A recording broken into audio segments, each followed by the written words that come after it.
संत श्रेष्ठ माऊली ज्ञानोबाराय आणि जगद्गुरु तुकोबाराय यांचा संयुक्त पालखी सोहळा सुरू करणारे हे जगद्गुरु तुकोबारायांचे पुत्र नारायण महाराज आहेत।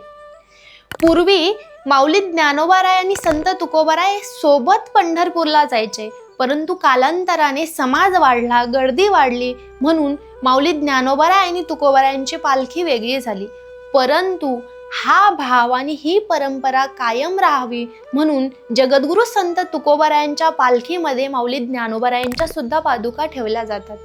हा भाव आजही संत जपतात, आजही वारकरी जपतात आणि माऊली ज्ञानोबाराय आणि तुकोबाराय आजही सोबत भगवंताकडे जातात।